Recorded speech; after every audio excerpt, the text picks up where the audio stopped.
Мекендештер биздин пациентибиз азыр такай баштын ооруганына жана дагы эмне болосун башы ооруйт анан уйкусу.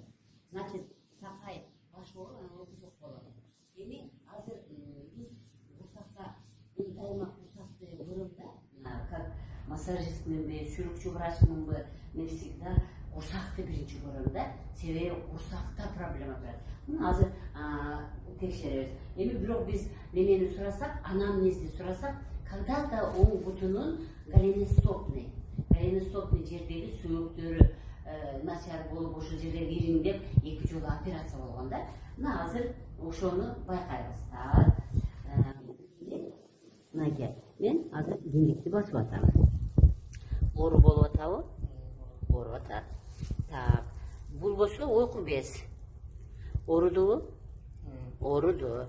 Эми карагыла, эмнени байкайбыз. Значит, киндиктин эки жагында теңдей ички чеги мында жайгашат да. Азыр биз мына ички чегинин оң жагын басайын. Так. Ооруп атат, дагы эмне болду? Мына бут чымырап атат.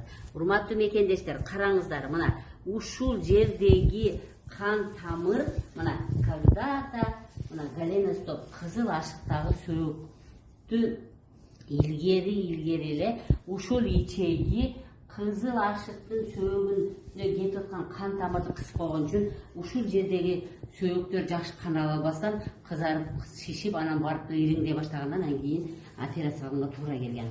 Азыр дагы организм айтып атат да, сен деп атат, дагы эле мына ичеги менен иште деп атат. Мына көрдүңөрбү? Мен всегда мынтип айтам да, организм өзү бизге диагноз берет дейм да. Мына көрдүңөрбү? Мен бастым, бул бала айтты, менин оң бутум чымырап кетти деди. Демек, ушул ичегини массаж жасай берсек, ушул ичегинин кызарганын кетирсек, анан бул оң бутка кеткен кан тамыр жакшы кетип, бут кайрадан мурункудай калыбына келе баштайт экен. Эми карагыла, сол жакты бассам анчалык оору жок, Мына. Мынакей, көрдүңөрбү? Канчалык катуу басып атам, көрсөтүңүз жакыныраак. Мына, канчалык катуу басып атам, анча жогору, ал эми оң жакты болсо, мына басканда эле оору бар, Мына, оору бар, чымырап атат. Так, эми бул ылдыйкы ичегини басып көрөлү.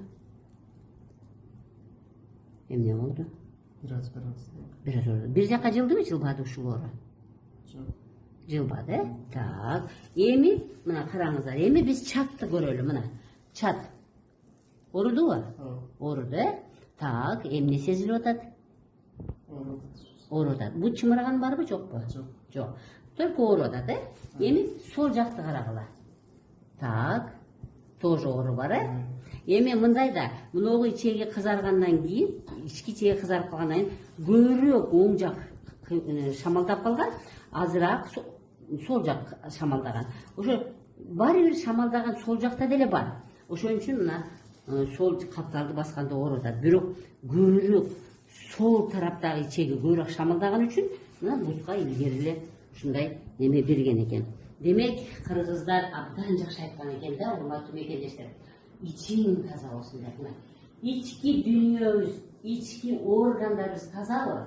Биз таза экенбиз. Урматтуу мекендештер, ичиңиздерге курсакка массаж деген, висцерал массаж дегенди ютубтан издеп, мени карайсыздарбы, Ольга Ивановна Шишованы издеп карайсыздарбы?